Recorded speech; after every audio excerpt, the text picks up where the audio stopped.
Dear students, in our earlier lectures, we have completed the various fundamental parts of any crystal or its lattice. Now we will move to the next step. Now in this lecture, we will talk about the crystal planes. There is an important thing in crystals which are named as crystal planes. I will tell you why crystal planes are important in case of crystal lattices.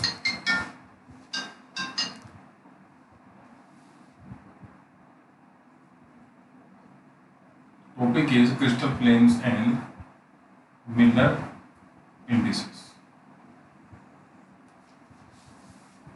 Actually, what is there in crystals कि जो different atoms हैं, हमने देखा था कि crystal वो है कि जो डिफरेंट एटम्स हैं they are located at their regular positions and regular arrangement of points is there in lattice. तो हर एक जो पॉइंट है वो हमारा डिफरेंट डिफरेंट प्लेन्स में भी एग्जिस्ट करेगा. हम जब देखेंगे प्लेन्स की हम बात करेंगे, जब हम लैटिस को देखेंगे, जैसे फॉर एग्जांपल अगर मेरे पास सपोज ये लैटिस एग्जिस्ट कर रही है तो हर एक पॉइंट मेरा डिफरेंट डिफरेंट प्लेन्स में भी आ रहा है. तो हम किसी भी क्रिस्टल को, मान लो ये एक प्लेन है, ये दूसरा प्लेन है, अगर 3 डायमेंशन होगा तो मेरे पास पूरे पूरे प्लेन्स आएंगे ये इस तरह से. तो ये एक प्लेन है, ये दूसरा प्लेन है, ये तीसरा प्लेन है, चौथा प्लेन है, ये प्लेन हमारे पास इस तरह से भी हैं, ये प्लेन हमारे पास इस तरह से भी हैं. तो जो एटम्स हैं they can also be explained, the locations and the properties can also be explained on the basis of the planes in which these atoms are or in which these points are or in which these points are present. और जब हम इन planes की बात करेंगे तो question ये आएगा कि मान लो मैं कह रहा हूँ कि कोई भी लैटिस है, मान लो अब तुम्हें मैं बताऊं कि ये कोई सपोज मेरे पास क्यूबिकल यूनिट सेल है, ठीक है, कोई भी क्यूबिकल यूनिट सेल है. अब इसके अंदर मेरे पास ये एक फेज है, इसका मतलब ये एक प्लेन है जिसके अंदर ये पॉइंट भी है, ये पॉइंट भी है, ये पॉइंट भी है, ये पॉइंट, ये चारों पॉइंट है, ये एक प्लेन है और ये इनफाइनाइटली है. ये इससे अगले यूनिट सेल में भी, उससे अगले यूनिट सेल में भी है. तो जब मैं बात करूंगा किसकी, हम किसी एटम्स की बात कर रहे हैं, उसके प्लेन्स की बात कर रहे हैं, उनके ओरिएंटेशन की बात कर रहे हैं, तो कैसे पता लगेगा कि मैं इस प्लेन की बात कर रहा हूँ या इस प्लेन की कर रहा हूँ, इसकी कर रहा हूँ, इसकी कर रहा हूँ, पीछे वाले की कर रहा हूँ, आगे वाले की कर रहा हूँ, कौन से प्लेन की बात कर रहे हैं. तो मिलर वाज अ साइंटिस्ट और उसने एक इंडेक्स सिस्टम दिया, एक नोमेनक्लेचर दिया कि क्यों ना हम प्लेन्स को नाम दे दें, क्यों ना हम प्लेन्स को नाम दे दें. और जब हम डिफरेंट प्लेन्स को डिफरेंट नेमिंग करेंगे, उनको नाम देंगे, उनका नोमेनक्लेचर डिस्कस करेंगे, एक सिस्टम ऐसा डेवलप करेंगे कि जिसमें हर एक प्लेन को हम डिफाइन कर सकें और वो यूनिवर्सली एक्सेप्टेबल हो, तो उस सिस्टम को उसने नाम दिया मिलर इंडिसेस का. उस सिस्टम को उसने नाम दिया मिलर इंडिसेस को. तो मिलर इंडिसेस बेसिकली एक इंडेक्स सिस्टम है जो हम क्रिस्टल के प्लेन्स को और उनकी रोटेशंस को देते हैं in order to explain the properties of the crystal, in order to explain the properties of the crystal. Clear. अब किसी भी क्रिस्टल के अंदर, किसी भी लैटिस के अंदर जो प्लेन्स के मिलर इंडिसेस निकालने का जो सिस्टम है दैट इज फिक्स्ड. और उसके अंदर क्या है, पहला है कि take any point as origin, take any point as origin. Lattice के किसी भी पॉइंट को मैंने ओरिजिन मान लिया, लैटिस के किसी भी पॉइंट को ओरिजिन मान लिया. उसके बाद find the intercepts of that plane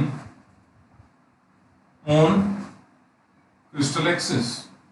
जो क्रिस्टल के डिफरेंट डायरेक्शंस होंगी, जो ए बी सी डायरेक्शंस होंगी, उन डायरेक्शंस में मैंने जिस प्लेन के मिलर इंडिसेस निकालने हैं उसके इंटरसेप्ट्स ले लिए. तीसरा आता है टेक द रेसिप्रोकल,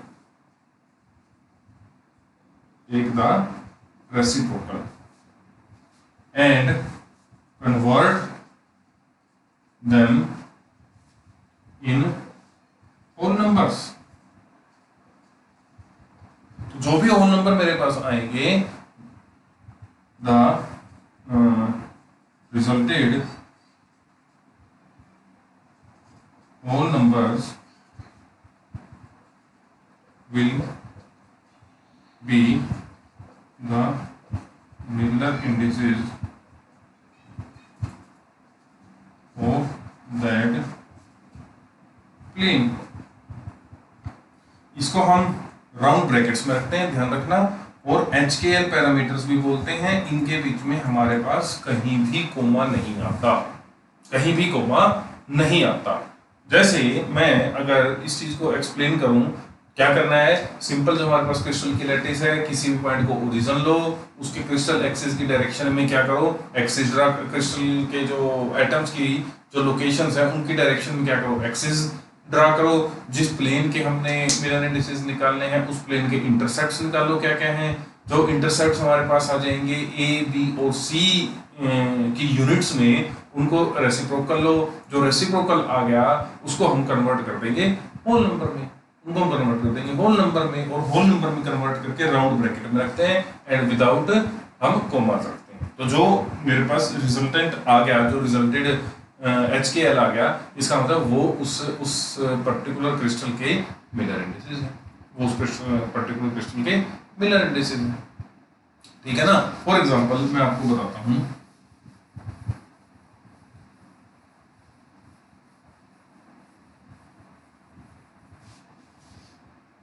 अब एक दो और इंपॉर्टेंट चीजें हैं कि जब हम मिलर इंडिसेस की बात कर रहे हैं, इसका मतलब, क्योंकि किसी भी पॉइंट को हम ओरिजिन ले सकते हैं, तो जो मिलर इंडिसेस हैं वो किसी पर्टिकुलर प्लेन के नहीं होंगे, बट पैरेलल प्लेन्स के एक जैसे मिलर इंडिसेस आएंगे। जो एक प्लेन होगा उसके पैरेलल दूसरा प्लेन होगा, उसके पैरेलल तीसरा प्लेन होगा, उसके पैरेलल चौथा प्लेन होगा। सारे के सारे जो प्लेन्स के जो मिलर इंडिसेस हैं they are same, they are same, ठीक है। इसका मतलब जो मिलर इंडिसेस आ गए वो किसी प्लेन को नहीं स्पेसिफाई कर रहे, but a family of parallel planes को स्पेसिफाई कर रहे हैं, a family of, a group of planes को स्पेसिफाई कर रहे हैं which are parallel to each other. For example मैं फिर वही बात कर रहा हूं कि मान लो हमने ये कोई यूनिट सेल ड्रा करी, ये कोई यूनिट सेल सपोज हम ड्रा कर रहे हैं, सपोज ये पॉइंट ओरिजिन है, ये एक डायरेक्शन है, ये दूसरी डायरेक्शन है, ये तीसरी डायरेक्शन है। अब एक प्लेन ये वाला है, एक प्लेन ये वाला है, both are parallel to each other. इसका मतलब इसके जो मिलर इंडिसेस होंगे वही मिलर इंडिसेस इसके होंगे। क्यों? क्योंकि अगर हमने इसको ओरिजिन मान लिया तो ये प्लेन ओरिजिन पे पास कर रहा है, लेकिन अगर मैं इसके पिछले पॉइंट को ओरिजिन मानूं तो ये पॉइंट वही है जो इस यूनिट सेल के लिए ये वाला प्लेन है।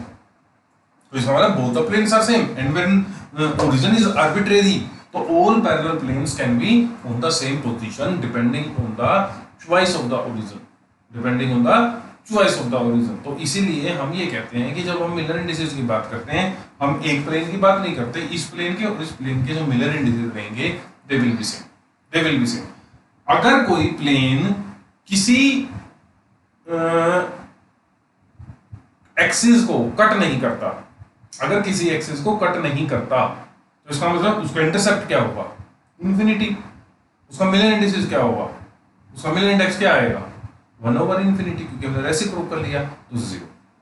अगर हम कहें कि कोई भी प्लेन हमारा ऐसा है जो किसी पर्टिकुलर एक्सिस को कट नहीं करता, जब हमने ओरिजिन आर्बिट्रेरी लिया, तो उस केस में जो उसका मिलर इंडेक्स रहेगा उस पर्टिकुलर प्लेन का उस डायरेक्शन में, that will be 0, that will be 0। जो पैरामीटर होगा दैट विल बी 0। अगर मान लो कोई भी प्लेन ऐसा है जो किसी एक्सिस को नेगेटिव डायरेक्शन में कट कर रहा है, पॉसिबिलिटी जरूरी नहीं है पॉजिटिव में ही कट करे, वो नेगेटिव में भी कर सकता है। अगर वो उसको नेगेटिव में कट कर रहा है तो उस केस में हम पैरामीटर के ऊपर बार लगा देंगे। अगर किसी पैरामीटर के ऊपर बार लगा हुआ है तो इसका मतलब जो उसका मिलर इंडेक्स है वो उसका जो इंटरसेप्ट है that is negative, that is negative. For example अब मान लो मैं इस प्लेन के मिलर इंडिसेस मेरे को निकालने हैं, व्हाट आर इंटरसेप्ट्स। मान लो ये मेरे पास ए डायरेक्शन है, ये मेरे पास बी डायरेक्शन है, ये मेरे पास सी डायरेक्शन है। तो मिलर इंडेक्स क्या हुआ, मान लो मैंने इसको ओरिजिन ले लिया, तो इस डायरेक्शन में मेरे पास 1a, 1a। बी डायरेक्शन को ये कट नहीं करता, इसका मतलब बी डायरेक्शन पे है इसका इन्फिनिटी। सी डायरेक्शन को कट नहीं करता, इन्फिनिटी। तो what are Miller take the, तो पहला क्या है, फाइंड द इंटरसेप्ट। तो इंटरसेप्ट्स क्या है, इंटरसेप्ट्स आ गए मेरे पास 1 इस डायरेक्शन में, ए डायरेक्शन में इन्फिनिटी, बी डायरेक्शन में इन्फिनिटी, सी डायरेक्शन में। तो what are Miller indices, 1 by 1, 1 by infinity, 1 by infinity। तो 1 0 0, जो 1 0 0 प्लेन है वो कौन सा है, ये वाला प्लेन। तो this is 1 0 0, this is also 1 0 0, this is also 1 0 0। ठीक है, ये जो सी में कट कर रहा है इट विल बी 0 0 1, क्योंकि दो उसके हैं। जो इसको बी डायरेक्शन में कट कर रहा है, जो इसका मान लो ये वाला ऊपर वाला प्लेन है, इट इज 0 1 0। तो 1 0 0, 0 1 0 और 0 0 1, ये तीन प्लेन ऐसे हैं जो इस पूरी यूनिट सेल को घेरते हैं। अगर हम क्यूबिक की बात कर रहे हैं, यहाँ पे हम सिंपल क्यूबिक की बात कर रहे हैं, मैंने एक एग्जांपल आपको लेके दिया। तो इस केस में जो इसके मिलर इंडिसेस होंगे दे विल बी 0 0 1। अगर हम इन प्लेन्स की बात कर रहे हैं दे विल बी 0 1 0। अगर हम ऊपर वाले की और नीचे वाले की बात कर रहे हैं, और दे विल बी 1 0 0 1 अगर हम सामने वाले की और पीछे वाले की बात कर रहे हैं। ठीक है, तो these will be Miller indices, this will be Miller indices. तो दिस इज हाउ, मैं चलो एक और एग्जांपल आपको लेता हूं। ये तो एक मैंने सिंपल क्यूबिक का एग्जांपल ले लिया था कि सपोज मेरे पास कोई प्लेन है, वो इस तरह से है कि मैंने जब एबीसी ड्रा किए, suppose this is A, this is B, this is C, और मेरे पास कोई प्लेन ऐसा था जो इसको इस तरह से कट कर रहा है। मान लो ए डायरेक्शन में ये 1 2 3 पे कट कर रहा है, 3a इसकी इस डायरेक्शन में लेंथ है, 1 2 3 4 5 सपोज इस डायरेक्शन में लेंथ है, और 1 2 सपोज 3 ही इस डायरेक्शन में लेंथ है, तो इट इज 5b और इट इज 3c। तो what are intercepts, they are 3a 5b 3c। What are Miller indices, Miller indices इसके क्या होंगे, 1 by 3, 1 by 5, 1 by 3। मैंने कहा फिर convert them in whole number, LCM हो गया इसका 15, तो ये हो जाएगा 5 3 5। This will be Miller indices, this will be Miller indices. ठीक है, और एक बात और ध्यान रखना कि मिलर इंडिसेस के अंदर नंबर का कोई रोल नहीं है कि ये 3 आ रहा है या ये 5 आ रहा है ना, इनका रेशियो इंपॉर्टेंट है, इनका रेशियो इंपॉर्टेंट है। फॉर एग्जांपल 1 2 1 और 2 4 2 या 3 6 3, ये तीनों के तीनों जो मिलर इंडिसेस हैं ये एक ही प्लेन के हैं। क्यों? क्योंकि मैंने बताया कि ratio is important, not the number. Number is not so important, ratio is more important, ratio is more important. तो इसीलिए 1 2 1 2 4 2 और 3 6 3 जो मिलर इंडिसेस हैं वो एक ही प्लेन के मिलर इंडिसेस, एक ही प्लेन के मिलर इंडिसेस। ठीक है, तो this is all about the indexing system which is adopted by the Miller to specify the planes, and this is a universal system. और आज भी हम जो क्रिस्टल प्लेन्स की बात करते हैं, और प्लेन क्यों इंपॉर्टेंट है, हम तो धीरे धीरे आगे चलेंगे। आगे आप जैसे जैसे चलोगे आपको इन प्लेन्स की इंपॉर्टेंस भी पता लगेगी कि इन प्लेन्स की इंपॉर्टेंस क्यों है, क्यों हम मिलर इंडिसेस में इसको डिफाइन कर रहे थे। अभी तो हमारे पास फंडामेंटल पार्ट है, अभी तो हमने सॉलिड स्टेट शुरू की है, तो जैसे जैसे हम आगे चलेंगे हमें चीजें भी क्लियर होती चलेंगी कि इसका यूज क्या है, हम इसको क्यों पढ़ रहे हैं। ठीक है, तो मिलर इंडेक्स कैसे निकालना है, प्लेन अगर दिया हुआ है उसके रेशियो इंपॉर्टेंट है, और मिलर इंडिसेस जो है, इंडेक्स सिस्टम जो है वो एक प्लेन को स्पेसिफाई नहीं करता बल्कि सारे के सारे पैरेलल प्लेन्स को स्पेसिफाई करता है, पैरेलल प्लेन्स को स्पेसिफाई करता है। जब अब क्वेश्चन एक और आता है, जब पैरेलल प्लेन्स को स्पेसिफाई करता है, मान लो जैसे ये मैंने तुम्हें एक एग्जांपल दिया था कि इसको और इसके तो मिलर इंडिसेस सेम होंगे, इसका मतलब इनकी जो इंटर एटॉमिक स्पेसिंग है वो भी इंपॉर्टेंट होगी। भाई ये लोकेशन है पॉइंट्स की, ये लोकेशन है पॉइंट्स की, इनके इन प्लेन्स के बीच का जो गैप होगा, जो परपेंडिकुलर डिस्टेंस होगी small d, that should remain throughout same, that should remain throughout same. तो अब जो हमारा अगला टॉपिक है वो है how to find interplanar spacing if HKL parameters are given. HKL parameters भी हम इनको बोलते हैं। तो HKL पैरामीटर्स अगर हमारे पास गिवन है तो हम उन प्लेन्स के इंटरप्लेनर स्पेसिंग कैसे निकालेंगे।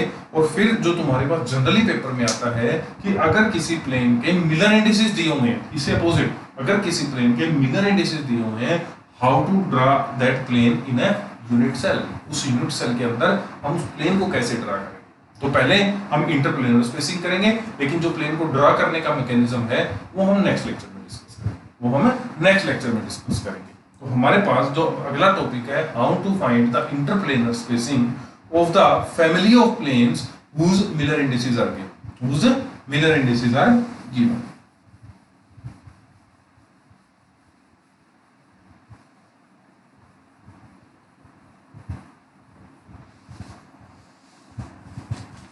उसके लिए हम क्या करते हैं, लेट अस सपोज मेरे पास एक ऐसा प्लेन है जिसके हमें मिलर इंडिसेस निकालने हैं। तो दे आर HKL गिवन है और A इंटर एटॉमिक स्पेसिंग है मेरे पास एक डायरेक्शन की, B इंटर एटॉमिक स्पेसिंग है दूसरे डायरेक्शन की, C इंटर एटॉमिक स्पेसिंग है तीसरी डायरेक्शन की। तो अगर हम उसी पॉइंट से चलें कि सपोज हमने एक पॉइंट को ओरिजिन ले लिया, उस ओरिजिन के कोरोस्पोंडिंग सपोज मैंने क्रिस्टल के एक्सिस ड्रा किए, ये सपोज मेरे पास A एक्सिस आ गया, ये सपोज मेरे पास B एक्सिस आ गया, ये सपोज मेरे पास C एक्सिस आ गया। अब क्योंकि मिलर इंडिसेस HKL हैं और इंटरसेप्ट्स का रेसिप्रोकल लेके होल नंबर में कन्वर्ट करके हमारे पास ये आते हैं, इसका मतलब जो इंटरसेप्ट्स होंगे, इंटरसेप्ट्स क्या होंगे, इनका रेसिप्रोकल इनके यूनिट्स में। इसका मतलब A/H इस एक्सिस पे होगा, B/K इस एक्सिस पे होगा और C/L इस एक्सिस पे होगा। हमारे पास मैकेनिज्म क्या था मिलर इंडिसेस निकालने का, उससे इसका थोड़ा क्लियर होगा। पहले to find intercepts, then take reciprocal, then convert them in whole numbers. जो ये होल नंबर्स आते हैं ये आते हैं हमारे पास HKL में। अब जब HKL गिवन है तो हम क्या करेंगे, इससे उल्टा take reciprocal then find intercept. तो टेक रेसिप्रोकल, इंटरसेप्ट के लिए A डायरेक्शन में A से मल्टीप्लाई कर दिया, B डायरेक्शन में B से मल्टीप्लाई कर दिया, C डायरेक्शन में C से मल्टीप्लाई कर दिया। तो इसका मतलब यहाँ पे कुछ A/H, यहाँ पे B/K, यहाँ पे C/L और इसको हम मिला देते हैं इस तरह से। तो अब ये मेरे पास ओरिजिन आ गया और ये प्लेन इससे ऊपर है। मान लो जिस रूम में तुम बैठे हो उसका कॉर्नर तुम्हारे पास ओरिजिन है और एक एक्सिस हमारे पास इस डायरेक्शन में चला गया, एक एक्सिस इस डायरेक्शन में चला गया, एक एक्सिस हमारे पास ऊपर की डायरेक्शन में चला गया और एक प्लेन ऐसा है जो इन तीनों को कट करता है। इसका मतलब हमें अब फाइंड क्या करना है कि जो ओरिजिन वाला पॉइंट है उसका इस प्लेन से डिस्टेंस कितना है, because that will be interplanar spacing. क्योंकि वो जो पॉइंट है, जो ओरिजिन हमने लिया वो उसके पैरेलल किसी दूसरे प्लेन में होगा। हम कहते हैं एक प्लेन वो है जो ओरिजिन से पास कर रहा है, एक प्लेन वो है जो अब तुम्हारे पास आ गया। तो ये दोनों प्लेन एक दूसरे के पैरेलल हैं, इन दोनों के बीच का इंटरप्लेनर स्पेसिंग निकालना है। तो अगर मैं इससे ओरिजिन से एक परपेंडिकुलर ड्रा कर दूं इस के अंदर, अब ये जो ऊपर वाला पॉइंट है it will be in this plane HKL plane.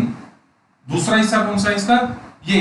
तो मेरे पास जो ये पॉइंट बनेगा, ये लाइन बनेगी, ठीक है। इसका मतलब ये जो लाइन है, ये मैंने सपोज इसको ले लिया, ये ले लिया A, ये ले लिया B, ये ले लिया C और इस पॉइंट को ले लिया मैंने P। O और P क्या है, OP is the perpendicular drawn from origin to this plane which is ABC। इसका मतलब ये भी 90 डिग्री होगा, ये भी 90 डिग्री होगा और ये भी 90 डिग्री होगा, ये भी 90 डिग्री। क्लियर।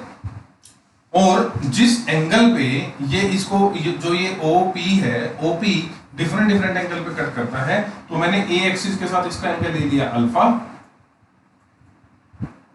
बी एक्सिस के साथ इसका एंगल ले लिया बीटा और सी एक्सिस के साथ इसका एंगल ले लिया that is gamma, that is gamma, that is gamma.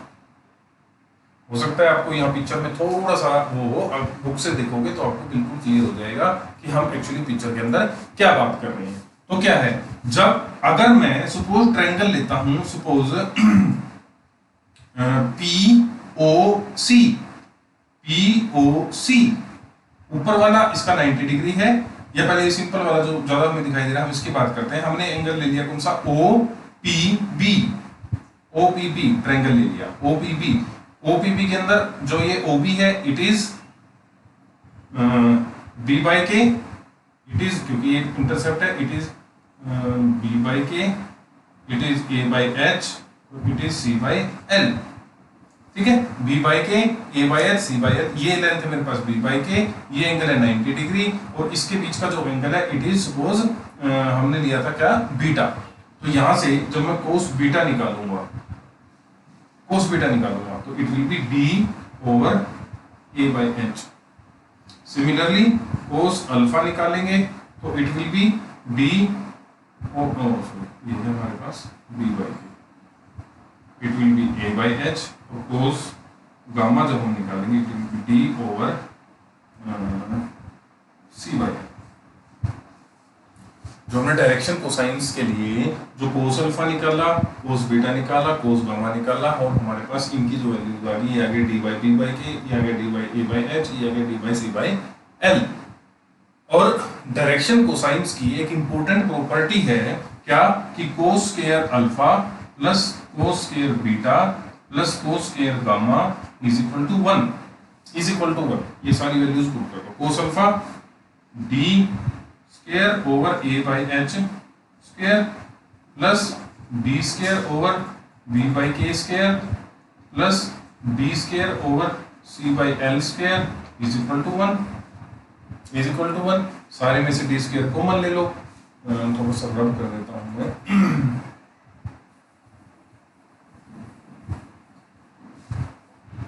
इसमें से D स्क्वायर कॉमन ले लिया तो जब मेरे पास क्या आ गया, D स्क्वायर इंटू ये H ऊपर चला गया, H square by A square plus A square by B square plus L square by C square is equal to 1, और B square is equal to 1 over H square by A square plus K square by B square plus L square by C square, ये आ गया D, और अगर मैं D की value निकालूं तो ये आ जाएगा अंडर रूट। तो ये तो आ गया मेरे पास expression for the interplanar spacing. ये क्या है, D is equal to 1 over H by A square plus K by B square plus L by C square raise to power 1/2। लेकिन अब हम इसके केसेस देखते हैं। सपोज मेरे पास जो लैटिस है जिसकी हम बात कर रहे हैं that is suppose cubical lattice. Cubical lattice की प्रॉपर्टी क्या है, A is equal to B is equal to C। Cubic के केस में जनरल एक्सप्रेशन यही रहेगा। अगर तुम्हारे पास न्यूमेरिकल आता है जिसके अंदर ABC गिवन है, D गिवन है, HKL गिवन है, या कुछ भी एक गिवन है बाकी निकालना है, या बाकी गिवन है कुछ और निकालना है, तो आप ये जनरल फॉर्मूला यूज करोगे। क्यूबिकल लैटिस के लिए A is equal to B is equal to C, इसलिए तीनों की जगह जब मैं A पुट करूंगा तो नीचे क्या आ जाएगा, B is equal to 1 by under root H square by A square plus K square by A square plus L square by A square under root A square common आ जाएगा, square root से बाहर आएगा, A होगा ऊपर आ जाएगा। तो जो D बनेगा it will be A over under root H square plus A square plus L square. This is the important expression which is generally used, क्योंकि मैंने आपको बताया था कि जो जनरल हम लैटिस यूज करते हैं दैट इज क्यूबिकल लैटिस। और क्यूबिकल लैटिस के केस में हमने देखा कि जो इंटरप्लेनर स्पेसिंग है वो इंटर एटॉमिक स्पेसिंग पे और उसके HKL पैरामीटर्स पे डिपेंड करते हैं। अगर हमारे पास HKL पैरामीटर्स गिवन है और A एटॉमिक स्पेसिंग गिवन है तो हम इंटरप्लेनर स्पेसिंग निकाल सकते हैं जो दो पैरेलल प्लेन्स के बीच में एग्जिस्ट करेगी अगर उसके जो मिलर इंडिसेस हैं दे आर HKL। और अगर वो क्यूबिकल नहीं है, कोई और दूसरी लैटिस है, तो हमारे पास एक्सप्रेशन ये रहेगा। उस केस में हमारे पास ए बी सी तीनों का हमारे पास पता हो, या एच के एल तीनों का हमारे पास पता हो, तो हमारे पास इन चीजों का पता होगा, तो हम डी की वैल्यू निकाल सकते हैं। तो ठीक है, तो जनरल अगर होगी तो ये वाला एक्सप्रेशन काम करेगा, अगर हम क्यूबिकल की बात करेंगे तो ये एक्सप्रेशन बात करेगा। और कोई होगी, मान लो ट्राइगोनल की बात करते हैं, उसके केस में क्या a equal to B not equal to C, इसका मतलब दो की जगह मेरे पास a आ जाएगा, तीसरा c अलग आ जाएगा। और इस तरह से हम depending on the different lattices हम इसको इस एक्सप्रेशन को चेंज कर सकते हैं। बट एक्चुअली हमारे पास जो जनरल एक्सप्रेशन है वो ये है, एंड और हमारा जो यूज होगा वो होगा क्यूबिकल के लिए जो एक्सप्रेशन ये वाला। ठीक है, तो आप इन टॉपिक्स को बुक से एक बार पढ़ लेना, उसके बाद अगर कोई प्रॉब्लम होगी तो हम उसको डिस्कस कर लेंगे। और इससे आगे कि अगर मिलर इंडिसेस गिवन है तो उनके प्लेन्स कैसे ड्रा करने हैं, जो जनरली एग्जाम में पूछा भी जाता है, तो वो हम करेंगे नेक्स्ट लेक्चर। ठीक है, तो तब तक